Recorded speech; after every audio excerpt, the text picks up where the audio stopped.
이 동영상은 제주도 들빛교회의 2025년 8월 3일 대면 예배 설교 동영상입니다. 이제 오늘의 말씀을 함께 읽도록 하겠습니다. 먼저 요한복음 1장 1절에서 3절 그리고 14절입니다. 함께 읽읍시다.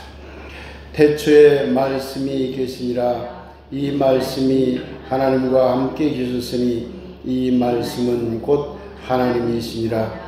그가 태초에 하나님과 함께 계셨고 만물이 그로 말미암아 지은 바 되었으니 지은 것이 하나도 그가 없이는 된 것이 없느니라.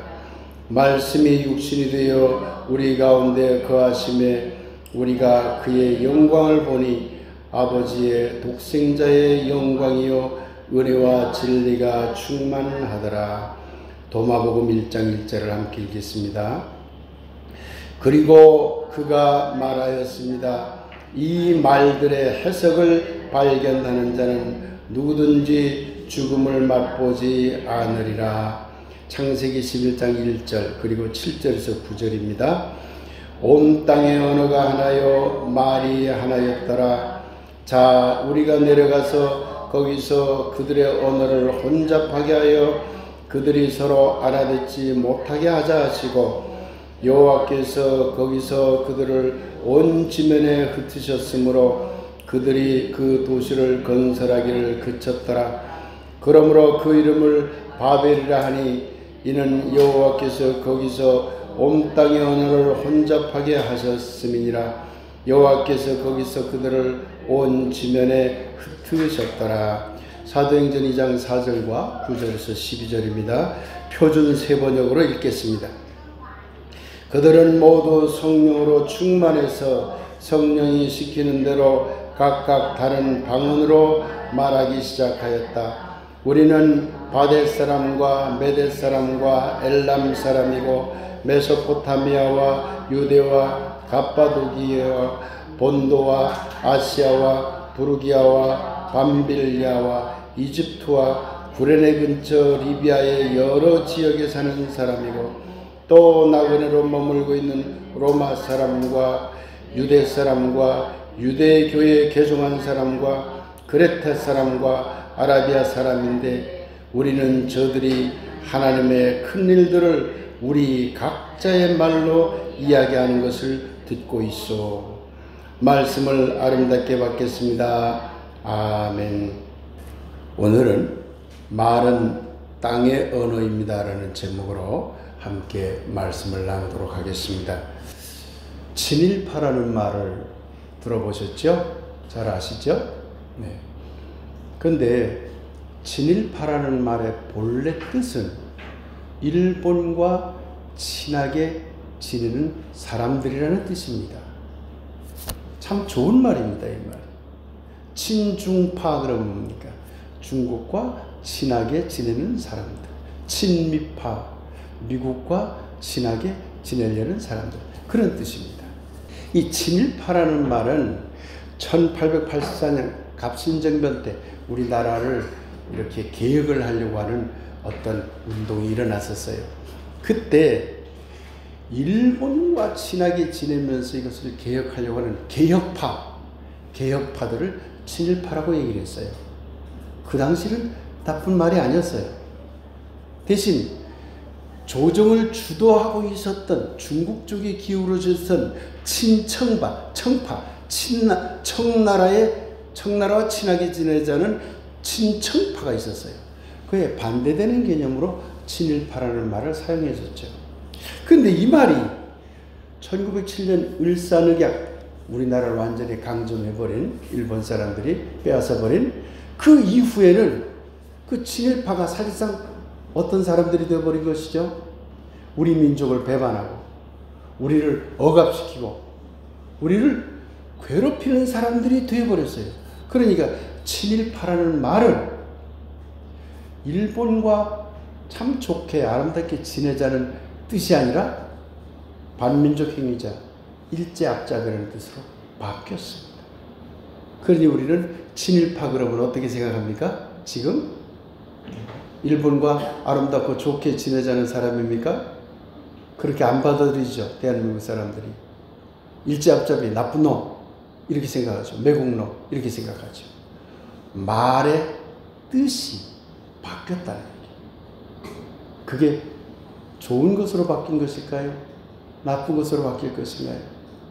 하여튼 언어가 왜곡됐다는 얘기입니다. 여러분 실증사학이라는 말을 들어보셨나요? 실증주의라는 말은 실증이라는 말은 실제로 증명하는 것 그런 말입니다.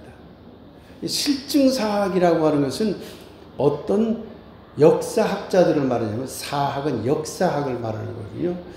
실증할 수 있는 것들 실제로 문서가 있고 실제로 고고학적 자료가 나온 그 확실한 증거 자료를 가지고 역사를 연구해야지 뜬구름 잡듯이 자기 생각대로 역사 연구를 해서는 안 된다. 이게 실증사학의 본래 뜻입니다. 그런데 이 실증주의 사학을 이 말을 사용하기 시작한 사람이 누구냐? 대표적인 사람이 이병도, 신석호 같은 사람입니다. 근데 이 사람들이 우리나라의 식민사관, 일본의 황국사관, 일본적 역사관을 갖고 와서 우리나라의 역사를 완전히 엉망으로 만든 가장 대표적인 두 사람이에요. 이병도하고 신석호. 이들이 왜 이런 말을 사용했을까요? 나는 식민사학자가 아니라 실증사학자다. 마치 자기네는 실증적인 자료를 가지고 역사학을 하는 사람이다라고 포장을 해버렸어요. 대부분의 국민들은 모릅니다. 이것을. 실증사학 그러면 야, 그건 좋은 거 아니야? 실증적으로 뭘 발견한 걸 확실한 걸 가지고 학문을 연구하고 역사를 공부하는 사람들이 야, 그건 좋은 거 아니야? 이렇게 생각하는데 따지고 보면 실증사학은 우리나라 역사학에서 아주 나쁜 식민사학자들을 말하는 말이에요. 언어가 왜곡되어 있는 것이죠. 이해가 되시죠?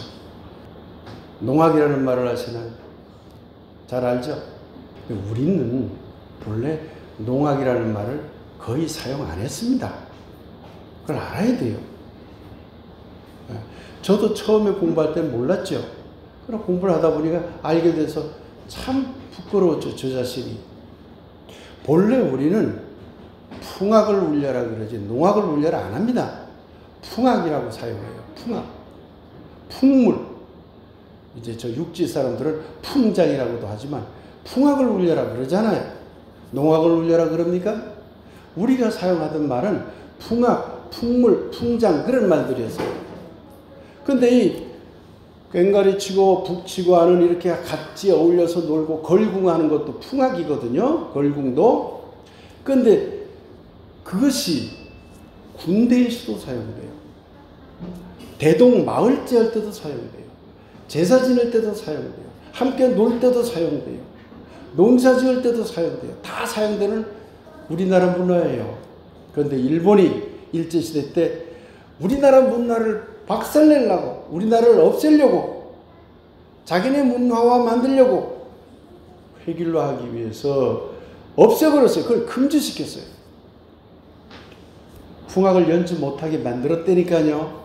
금지시켰어요. 근데 문제가 생겼어. 일본도 큰일 난 거야. 문제가 생겨버렸어요. 왜 그러냐면 전라도나 충청도 같은 경기도 같은 저기는 농업이 이 풍악이 제일 발달한 데죠. 근데 거기서는 농사 지을 때 신나게 치면서 한밤 놀고 이걸 모내기 할 적에도 풍물을 막 치면서 모내기 하고 하는데 다 금지시켰다고. 그러니까 힘이 하나도 안 나는 거예요. 이게. 일 아무리 하라고 해도 일을 못하는 거죠. 그러니까 일본인들이 딱 하나를 허용했어요. 농사 지을 때만 이 풍물을 연주하시오. 그리고 풍악이라는 말 쓰지 말고 농악이라는 말을 쓰시오. 그래서 우리나라에 보편화된 말이 농악이라는 말이에요. 여러분 이쯤 되면 여러분 생각 어떠세요? 야, 우리가 사용하는 말들이 우리도 모르는 사이에 엄청 왜곡되어 있구나 라는 걸 알 수 있게 되는 것입니다. 그런데 이러한 왜곡이 비록 일본 사람들만 왜곡시켰을까요? 기독교 신앙에는 이런 왜곡이 없을까요? 그러나 기독교 신앙에도 이런 왜곡은 가득합니다. 오늘 우리는 요한복음 1장을 읽었습니다. 요한복음 오늘 본문은 말씀이라는 것을 이야기하고 있습니다. 말에 대해서 이야기하고 있어요. 말. 그런데 요한복음의 말은요, 이상합니다. 말이 아니에요. 누구의 말이 아니야. 심지어 하나님의 말도 아니에요. 요한복음에 말하는 말씀은. 요한복음의 말씀은 누구죠? 이퀄 예수예요. 예수. 말씀 이퀄 예수. 특정한 어떤 존재로 고착화된 지시일 뿐이에요. 말이 아니에요. 말은 주고받고 해야 되는데 딱 하나로 지적이 되어버렸어요. 요한복음이 말하는 것은 말이 아닙니다. 그러니 요한복음이 말하고 있는 말씀이라고 하는 것은 말의 기능을 모두 상실해버린 하나의 단어일 뿐이에요.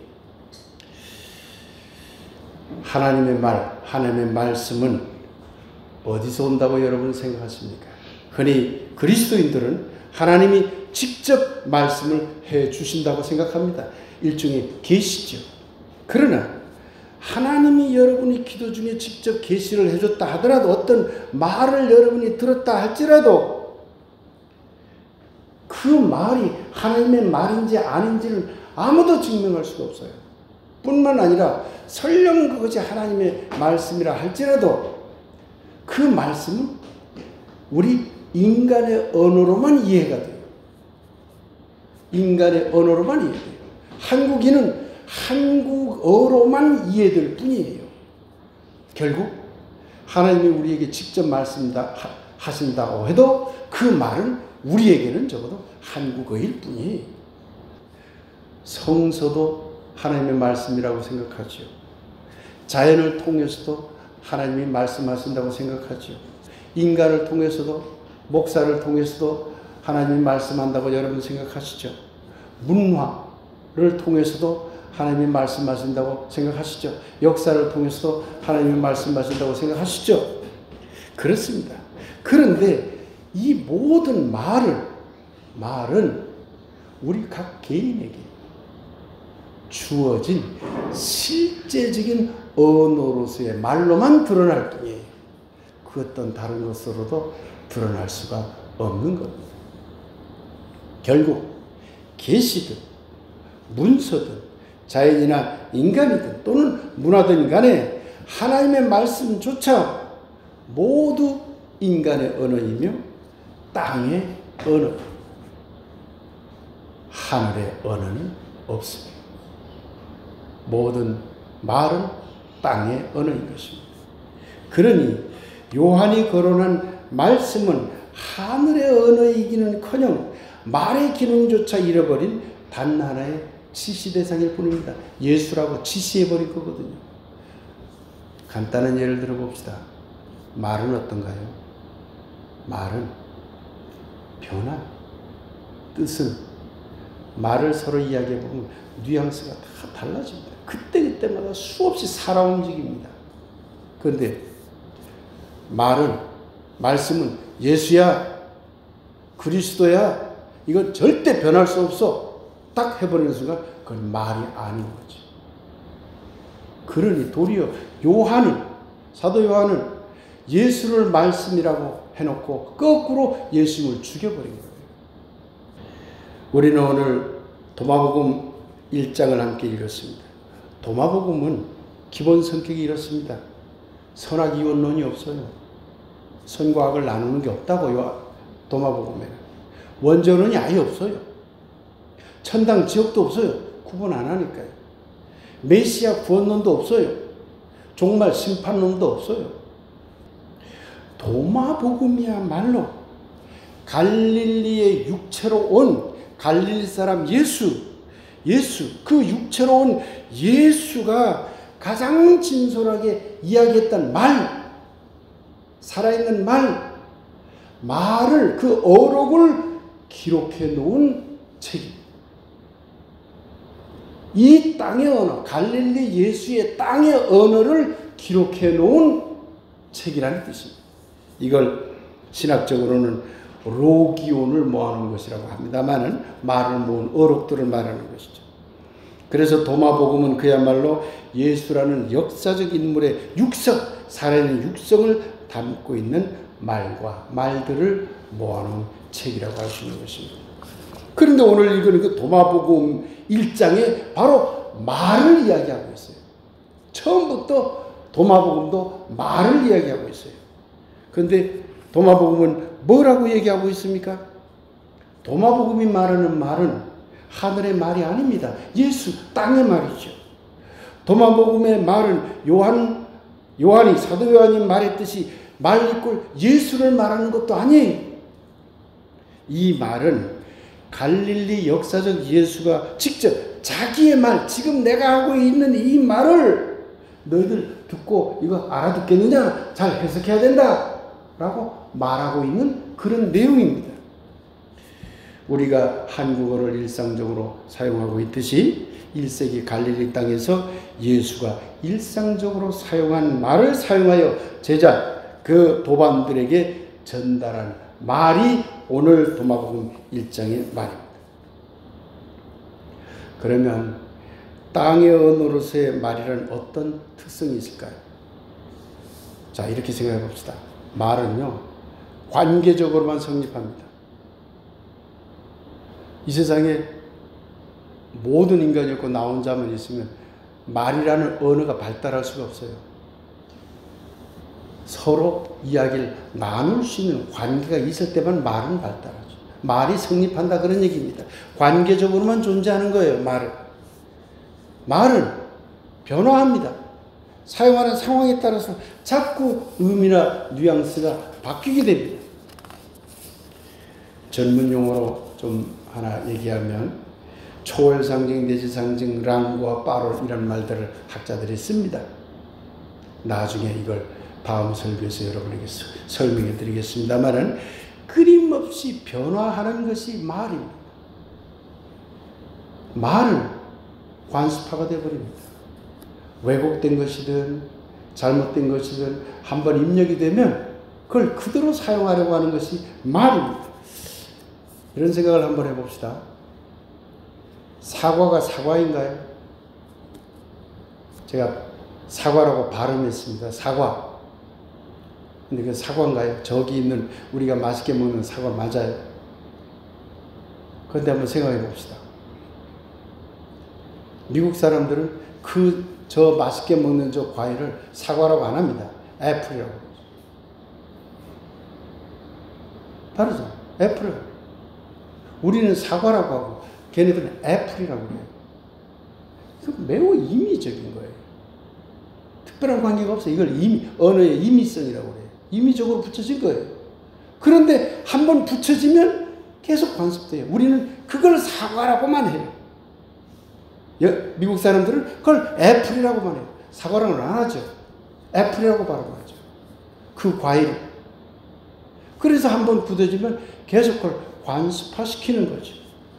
자, 그러니 관습이 변하면 의미도 슬슬 변하기 시작합니다. 그런데 관습화가 된다고 하는 것은 한번 고착이 되면 말의 의미가 왜곡이 되기도 쉽다는 뜻입니다. 말이 왜곡이 되기도 쉬워요. 앞서 제가 말씀드렸던 친일파니, 농악이니, 실증사학이니 다 의미가 왜곡된 것이잖아요. 그처럼 말이 왜곡될 수 있다는 것이죠. 요한복음이 말하는 말씀 믿고 예수는, 말씀 믿고 예수는 그야말로 신앙적으로 봤을 때 왜곡된 언어인 것입니다. 그리스도인으로서 우리는 말을 어떻게 생각해야 할까요? 성서의 말도 기독교 신앙의 말도 수없이 많은 변화와 왜곡으로 점철되어 있습니다. 이 성경 자체가 그런 거예요. 그러니까 해석을 하지 않으면 안 돼요. 그대로 믿으면 안 돼요. 도마복음은 바로 처음부터 그걸 치고 들어간 거예요. 내가 말을 한다. 그러나 해석해라. 근데 해석할 수 없도록 이걸 듣고 믿어라! 그러면 이것은 말이 아닌 거죠. 죽어버린 책이 되는 것이죠. 우리는 우리가 사용하는 말들에 대해서 예민해져야 됩니다. 예민해져야 돼요. 먼저 우리가 잊고 있거나 잘못 알고 있거나 아름다운 말들이 사라져버린 그런 좋은 말들이 무엇인지를 찾아내는데 예민해져야 됩니다. 깨어있는 그리스도인들이라면 적어도 살아있는 말을 중시하고 살아있는 말의 해석을 중시한 예수를 따르는 사람들이라면 말에 예민해져야 된다고 하는 것입니다.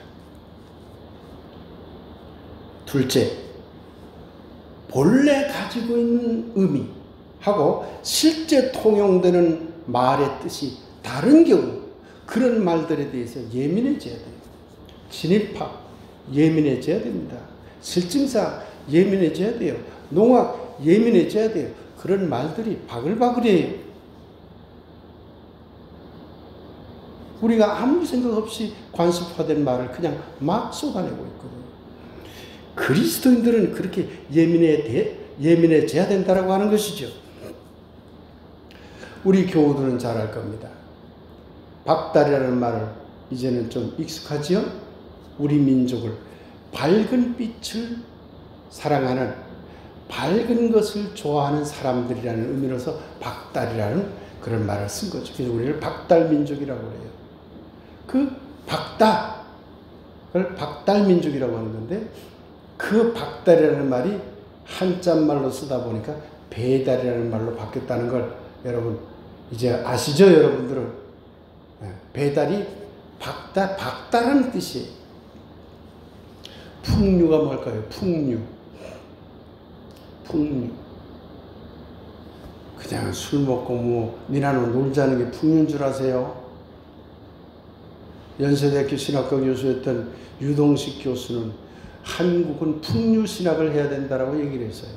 그러면 니나노 놀고 술 먹고 놀자, 풍류나 즐기면서 여유 즐기면서 하자는 신학인가요? 그러면 그거 해서는 안 되죠. 신학자가 그런 말을 할 리가 있겠어요?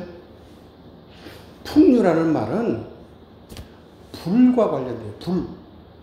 밝은 것, 불. 불을 뭐라고 얘기했느냐? 불을. 점점점 사람들이 불을 어떻게 얘기하냐면 불을 부루라고 얘기했어요. 부루. 부루가 한자로 바뀐 게 풍류예요. 풍류는 밝은 것을 지향하는 어떤 것이에요. 그러니 거기는 밝고 신나고 흥겹고 밝게 오픈하고 박달과 같은 의미를 갖고 있는 거예요. 알고 쓰면 너무 좋죠. 근데 몰라요. 왜곡되어 있는 거죠. 풍류도. 일본 사람들이 볼 적에 술 먹고 니나노 하는 걸 풍류로 그렇게 한국인들을 오해하도록 만들어버렸잖아요. 풍류가 어디서 왔다고요? 부루, 풍류. 밝은 것을 지향하는 우리 민족의 특징이 그 속에 다 들어있는 거예요. 세 번째로는 우리가 사용하는 이런 말들에 대해서 바른 해석을 할 수 있어야 됩니다. 이게 매우 중요한 포인트입니다. 바른 해석을 할 수 있어야 됩니다. 도마복음 오늘 본문은 이렇게 말하고 있습니다. 예수가 말했습니다. 이 말들의 해석을 발견하는 자는 누구든지 죽음을 맛보지 아니하리라. 갈릴리 예수의 육성이 담긴 말을, 이 말을 너희들이 계속 해석해라. 그러면 죽음을 맛보지 아니하리라. 말을 해석해야 되는 거예요. 그냥 맹목적으로 사용하는 게 돼서는 안 된다는 얘기입니다. 이 말은 생동 변화하는 만큼 말이 생동 변화하잖아요. 끊임없이 해석해야 된다는 거예요. 말은 변화하는 거예요. 계속 해석해 줘야 돼. 깨어있는 그리스도인들은 더더욱 그래야 되는 거예요. 그래야만 말이 죽지 않고 영혼이 살아있는 거예요. 살아남게 되는 거예요. 말 속에서 우리의 정신이 계속 이어지고 살아남게 되는 것이죠. 그것이 죽음을 맛보지 아니하리라 하는 것입니다. 그냥 우리 죽어서 천당 가서 영원히 살자 그런 생각하지 마시고 그건 나중에 신학, 중세 신학이 만들어낸 얘기고 본래 예수님은 그런 말을 해본 적이 없는 거예요. 어떻게 말들을 해석할 것인가? 이 문제는 다음 시간에 또 여러분들에게 말씀해 드리도록 하겠습니다. 사랑하는 여러분, 말은 땅의 언어입니다. 그러니 언어는 다양합니다. 표현 방법도 다양합니다. 말은 관계입니다. 관계와 소통이 없는 것은 이미 말씀이 아닙니다. 말은 생동 변화합니다. 그러니 변화하면서 왜곡되기도 합니다. 말은 습관입니다. 왜곡된 것일지라도 아무렇지 않게 사용하게 되는 것이 말입니다. 우리가 그래 왔잖아요. 그래서 우리는 예민해져야 된다는 것이죠. 오늘 함께 읽은 바벨탑 사건은 한 가지 언어를 흩어놓은 사건입니다. 이 사건은 두 가지 의미가 있습니다. 하나는 그 이전에 이미 말이 하나였어요. 획일화되어 있죠. 그러니 권력이 생기고 폭력적 지배 권력이 생긴 간에 이걸 깨뜨렸어요. 그러면 말의 다양성이 생긴 거죠. 말의 다양성, 매우 긍정적인 얘기가 여기 들어있는 것이죠. 그런데 두 번째 의미는 부정적이에요. 말이 다양화되니까 말끼리 소통이 끊어져 버렸어요. 서로 말할 수가 없어요. 다 흩어져 버렸어요. 이게 바벨탑 사건이에요. 그런데 오늘 또한 함께 읽은 사도행전, 여기는 사람들이 성령에 휘감겼다고 그랬죠. 그런데 성령에 휘감겼는데 성령을 딱 휘감기고 나서 보니까 많은 사람들이 놀라버린 거예요. 성령을 받은 사람들에게서. 어떻게 놀랐죠? 오늘 보면요, 엄청난 사람들이 놀랍니다. 유대 사람만 놀란 게 아니에요. 유대 인근에 있는 아랍 사람들만 놀란 게 아니에요. 오늘 읽은 성경에 보면 우리는 누구라고 했나요? 이집트 사람도 거기 있고, 로마 사람도 거기 있고, 그리스 사람도 거기 있고, 리비아 사람도 거기 있고, 전혀 다른 말을 사용하는 사람들이 거기 잔뜩 있었는데 그들이 다 다른 말을 사용하는 사람들을 그 말을 사용하면서 소통하게 되었다. 이게 성령 사건입니다.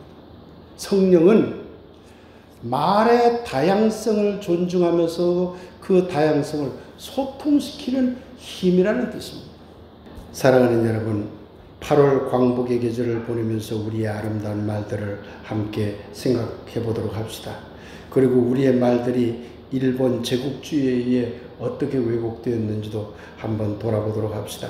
그뿐만 아니라 그리스도인으로서 성서 속에서 설교나 찬양이나 기도 속에서 종교적으로 사용하는 말들이 과연 아름다운 말들인지, 아름답게 사용되고 있는지, 아니면 이미 습관화된 우리의 종교적 언어들이 왜곡된 것들이 아닌지 우리가 함께 고민해 나가야 할 것입니다. 한국말도 땅의 말입니다. 갈릴리 예수의 말도 땅의 말입니다. 기독교의 말도 땅의 말입니다. 사랑하는 여러분, 한국의 그리스도인으로서 우리가 사용하는 말들의 아름다움과 또한 그 왜곡에 대해 보다 예민해지는 지혜를 가지게 되기를 성령의 힘과 그 이름으로 간절히 기원하며 축복합니다.